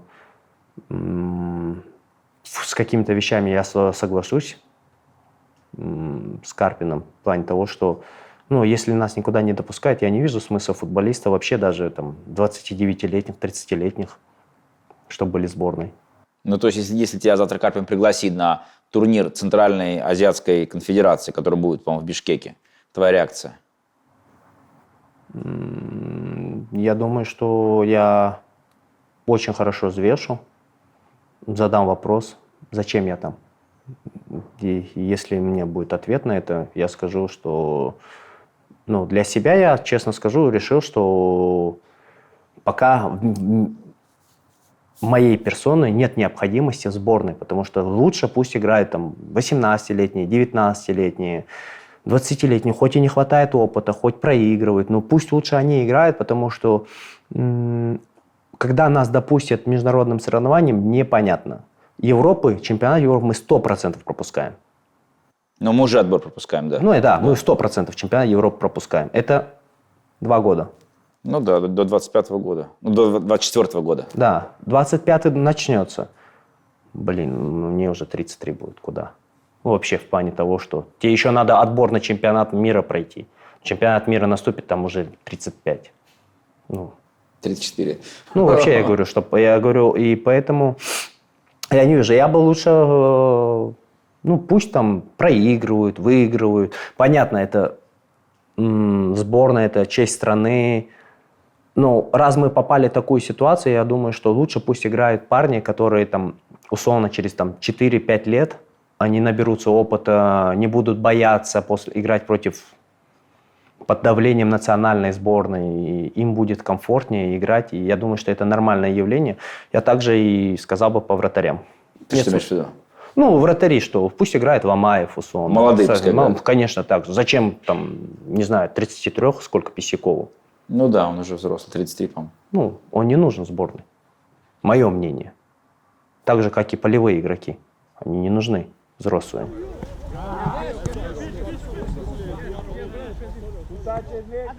Мистер, 3 лучших реджисты на данный момент в современном футболе. Сейчас Де Йонг, Бускетс, Лоботка. А где итальянцы? Есть еще Верати, хотя он играет не совсем как реджиста, но тоже отличный игрок. По-моему, на данный момент Де Йонг на голову выше всех остальных. Вам не кажется, что эта позиция умирает, как умерла в свое время позиция плеймейкера 10-го номера? Потому что сейчас футбол — это игра людей, которые много бегают, которые скорее пытаются борьбой, физикой взять соперника, переиграть соперника.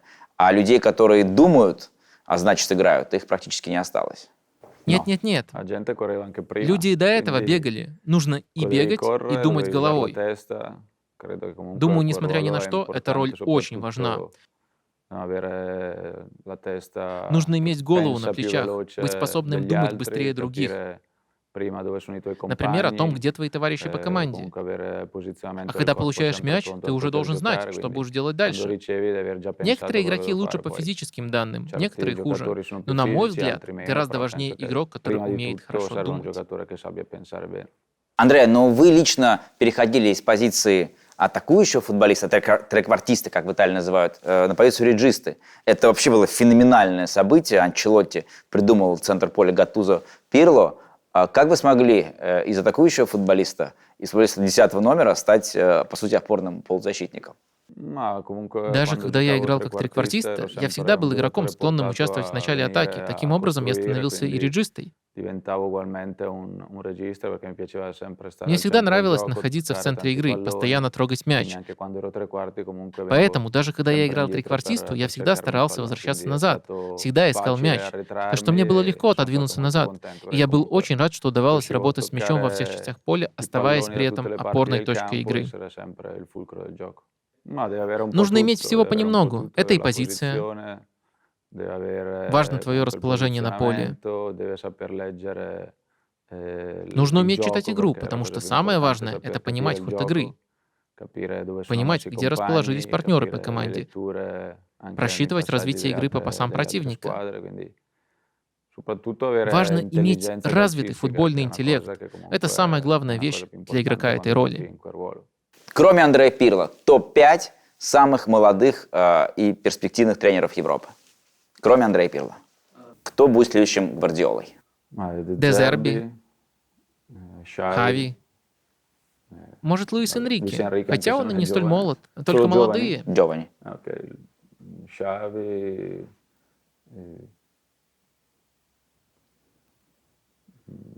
Хаби Алонсо.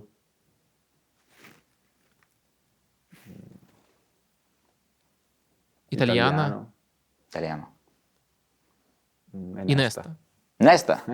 Потому что он ваш друг? Да нет, потому что он тренирует, и мне кажется, делает это хорошо. Как вы считаете, Оздоев мог бы быть тренером? У него есть потенциал быть тренером? Да, сначала все думают, что не могут. А потом, на финальном этапе карьеры, начинают говорить, что, может быть, я смог бы этим заниматься. Потом, когда заканчиваешь, ждешь пару лет и начинаешь тренерскую карьеру. Ведь ты всегда этим занимался, всю жизнь. Почему бы и не продолжить? Вы согласны, что лучшие тренеры получаются из полузащитников? Да, многие из них становились лучшими. Будем надеяться, что так будет и дальше. Ты согласен, что лучшие тренеры получаются из полузащитников? Согласен. Почему так происходит? Потому что они самые умные. Самый умный, как не скромно. Ну, они самые умные, они ведут игру. Но Вот центральные полузащитники, они ведут игру. это к которой относится, правильно? Ну да, потому что на футбольном плане все зависит от них. Это покажи мне свою середину, я тебе расскажу, какая у тебя команда. Не просто так сказано, потому что они контролируют темп игры, переходы из обороны в атаку. Ну, все строится на них. Знаешь, как называлась книга Андрея Пирло? Нет, честно сказать. «Думаю, значит, играю». Ну, понятно, в чем посыл, что он не самый был быстрый футболист, не самый там мощный, он играл головой. Ну, они все играют. И я думаю, что к этому примеру относится много полузащитников, которые думают и играют великолепно. Ты это можешь к себе отнести? Думаю, значит, играю. Ну да, потому что не думая невозможно играть. Ну и некоторым получается это делать. Но у тебя больше игра головой, мозгами. Да, я всегда думаю заранее, что буду делать. Магомед, из всех футболистов, с кем ты играл? В России, здесь, в сборной, в «Зените», где угодно. У кого самый высокий потенциал стать тренером? Сильным тренером? Я думаю, Дмитрий Вячеславович Васьков. У Лоськова? Так он тренирует, и он просто в штабе работает. Уже лет 10, наверное, или сколько? Ну, может быть, 7. Ну, весь вопрос доверия. То есть ты считаешь, что Лоськов может быть крутым главным тренером? Да. Я считаю, что он и Пашинин, Олег, эта связка была бы великолепная. Ну, они и пытались затянуть «Локомотив», только и не давали. А в чем вот этот потенциал Лоськова проявлялся? Это то самое, что Пирло. Я считаю, что Лоськов и Пирло очень сильно похожие футболисты. По манере игры, да? По манере игры, Они футбол видят по-другому. Лоськов также видел футбол, как Пирло, когда я с ним играл. Сейчас классное сравнение, мне нравится. Магомед, твоя карьера рано или поздно закончится. Кем ты себя видишь? Я думаю, что мне хотелось бы попробовать тренером, селекционером каким-то, спортивным директором. Не знаю, особо... Я вижу себя в этой сфере тоже, но мне кажется, что я и так знаю лучших спортивных директоров, поэтому они будут помогать просто мне. Когда там чуть-чуть детально узнаю твою карьеру, я так немножко впечатлен тем, что, оказывается, ты по своему году, 2092 году, ты был самый талантливый игрок чуть ли не на всем постсоветском пространстве. По крайней мере, истории, что тебя там Киев хочет, Локомотив хочет, тебя Шахтер собирался подписывать, там другие были команды. Ты вообще как считаешь, ты свой потенциал раскрыл полностью? Ну, я считаю, что если бы я раньше уехал бы, то можно было бы и получше, потому что я вообще начинал атакующего футболиста, как сейчас я играю, восьмерку. Я в «Локомотив» приходил восьмеркой, я в Киеве был восьмеркой, десяткой. Я в «Локомотиве» восьмерку, десяткой был. И потом в какой-то период я опустился в шестерку, двухшестерку. Мы играли в «Локомотиве», я, Глушаков и под нами Лоськов. И вот с того момента я уже начал играть в шестерку. Больше шестерка, двухопорных. Не было такой позиции. Тогда не было такой позиции бокс-то-бокс.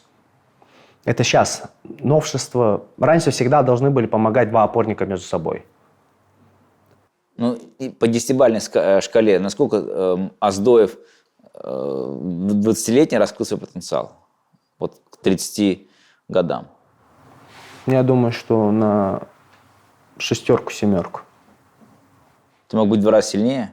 Ну, в 1,5 раза сильнее мог быть? Да, я думаю, что потому что я вижу, как играют в других странах, то потенциал там быстрее растет, потому что там более открытый чемпионат. В России очень тяжело играть. Но ты мог бы играть в Наполе? Ну, потому как я вижу, как парни у нас в команде играют, которые были в топ-командах, я думаю, что из того поколения, которое само выросло, многие могли бы играть. Немногие, я хотел спрашивать. Ты могу играть в Наполе? Ну, и без исключения, что и я. Тебе 30 лет. Как ты видишь свою карьеру дальше? Я могу представить, что Оздоев, через 1,5 года у тебя кончается контракт, если не ошибаюсь, поедешь играть уже в Западную Европу. Почему бы нет? Или вернешься в Россию? В Россию, я думаю, что в ближайшие 2-3 года нет. Я не знаю, как жизнь сложится. Также повторюсь, но я хочу поиграть еще за границей.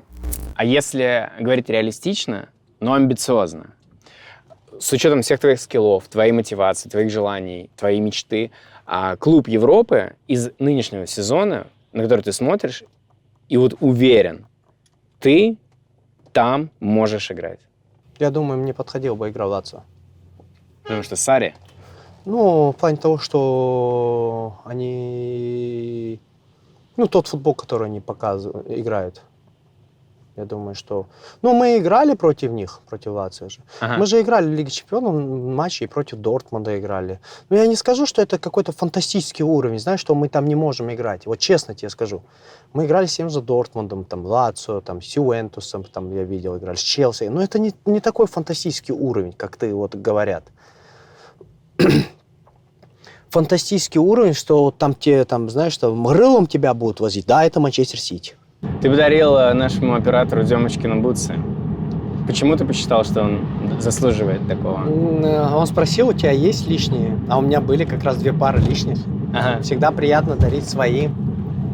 Я думаю, что где-то в любительской лиге он будет забивать много голов. Я ему специально 2 пары подарил. Одни миксовые, это металлические, а другие пластиковые. Вау. Чтобы мог и зимой, и в холодную, ну, дождливую погоду играть. Кайф. Надеюсь, на искусственно не одевай. Будешь скользить в металлических. Андрей, есть такой мем. Pirlo is not impressed. Оздоев is impressed, Pirlo?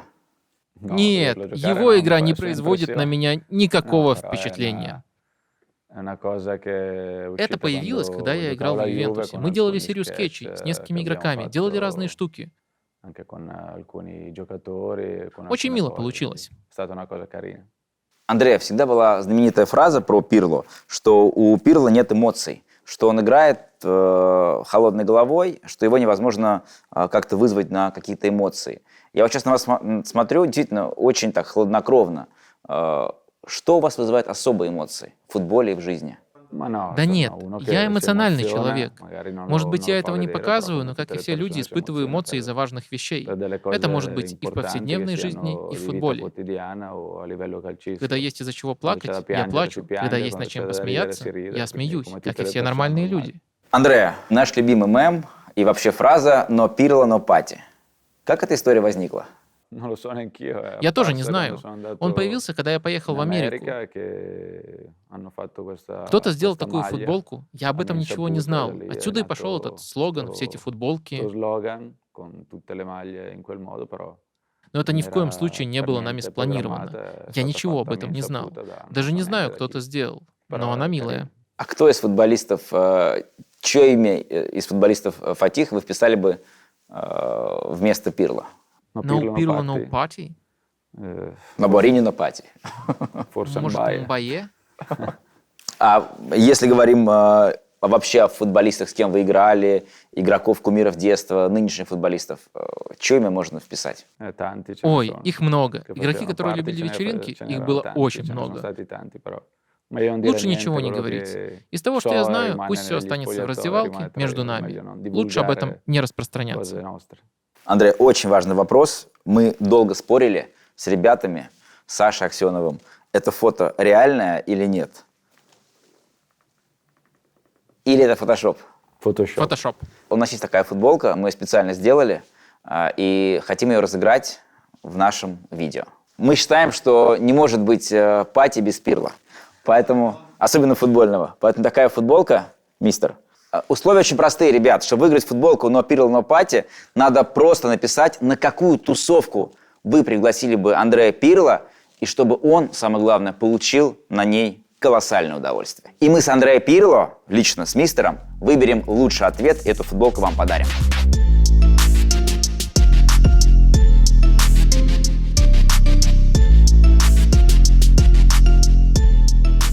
Твоя мечта, которую можно осуществить за большие деньги. Купить футбольный клуб. Какой? Это будет клуб РПЛ, Нет. АПЛ, серия А в Турции. Какой клуб? Если у меня было много денег, то, конечно, я купил бы в АПЛ. АПЛ? Да. Потому что, мне кажется, что такие деньги, которые есть в АПЛ, их нигде нет. Не яхты, не Нет, самолеты. это мне все не интересно. Не интересно? Потому что самолет можно билет купить, яхту можно арендовать за небольшие деньги и не париться, где она стоит, кто ее обслуживает, вообще не париться. Что бы ты себе сказал молодому? Ты крутую жизнь будешь проживать. Я безумно счастлив, я живу прекрасной жизнью. Какие-то вещи, какие-то ошибки ты бы мог сказать тому Магомеду? Не допускай. Я не допускал глобальных ошибок, чтобы можно было их исправлять. Я всегда в первую очередь был честен перед собой. Вот. В плане карьеры, наверное, я бы сказал нужно оставаться и терпеть. Когда я был в Германии, в Шальке. Меня пригласили в Шальке, Гельзенкирхен из Динамо Киева.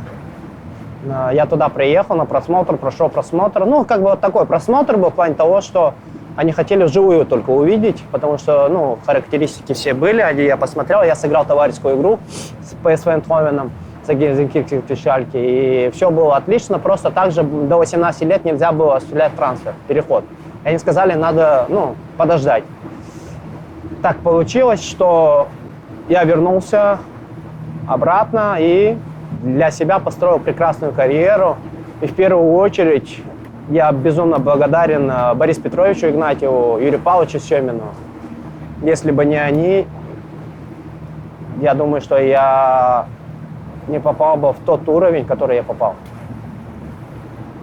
И первые слова, которые были сказаны ими, когда я сказал, что нужно оставаться. Так мне Борис Петрович Игнатьев с Павловичем, Юрием Павловичем. Да, они сказали, Мага, нельзя, надо играть. Надо играть, возвращайся. Я сказал, супер. Раз Борис Петрович и Юрий Павлович говорят, я вернусь. Я вернулся, и я безумно счастлив, что мне удалось с ними поработать. Но единственное, мне жаль, что у меня не получилось осуществить мечту Бориса Петровича Игнатьева и Юрия Павловича Семина. Меня как-то Борис Петрович Игнатьев вез Черкизова с Баковки, и он говорит, знаешь, мы с Павловичем обсуждали, сидели и говорим, через несколько лет мы сидим на Эмирейтс стадионе по приглашению, ты нас пригласил на игру, ты играешь в Арсенале, и смотрим матч Челси, как ты играешь в Арсенале. Для меня это было, не знаю, такой мотивацией, что и это было на самом деле очень круто, когда в тебя верят такие люди, которые добились очень многого. И низкий поклон им за все, что сделали для моей карьеры. Это прям разочарование, да, что не получилось позвать на... Да. На их суда, кстати. Фатих. Когда буду бороться... Не Арсенал, Фатих Кожников, чемпионат Турции. Зови Бориса Петровича Игнатьева. Позову их, когда мы, дай бог, на финальную встречу, если мы будем бороться за чемпионство, чтобы это был большой матч. Твой контракт до лета следующего года, я уже сказал об этом, у Пирло до этого лета. Этим летом как должна ситуация развернуться, чтобы ты был счастлив? Чтобы наша команда не потеряла тот боевой дух и ту игру, и тот костяк, который у нас собрался.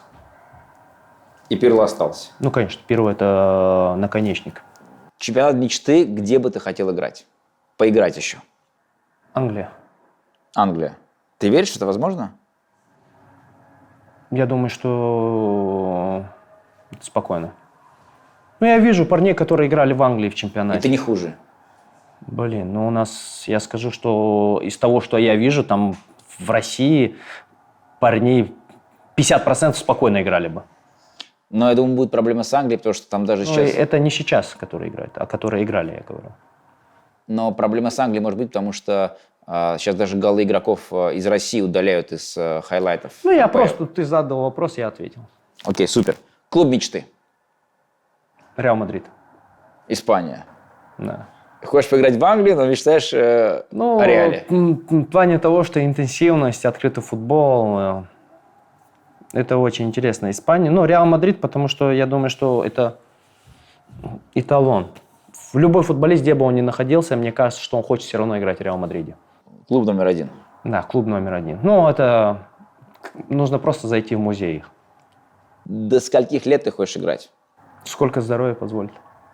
Ну, давай пофантазируем и понадеемся, что Я здоровье думаю, будет что максимально долго. 5-6 годиков еще. То есть до 35-6 лет. Ну, я думаю, да. Не буду загадывать. Потом Нобель меня видит, я в 45 еще. Ну, видишь, Буффон что творит. Ну, Буффон — это Буффон, вратарь все равно по-другому. Ибрагимович что творит тоже. Хорошо. Что должно случиться к 35 годам, чтобы ты сказал, что ты счастлив, как футболист? Мне хотелось бы просто выигрывать всегда чемпионат, куда я бы не приходил. Хочется выиграть чемпионат Турции, кубок, потому что титулы приносят удовольствие большое. Но ты понимаешь, что с Фатихом будет тяжело выиграть чемпионат Турции? Ты готов к переходу в Галатасарай? Ну, я думаю, что любой футболист хочет расти и идти вперед. Почему бы нет? То есть твоя цель в Турции выиграть чемпионат Турции? Ну да. Кем вы хотите быть через 20 лет, Андреа? Я хочу оставаться самим собой, таким, каким был всегда. Хочу быть тренером, конечно же, на определенном уровне. А это будет зависеть только от меня, от моего желания, что я захочу делать. Так что посмотрим. Я живу день за днем. Сейчас я не думаю о будущем, потому что сейчас мне нужно делать более важные вещи.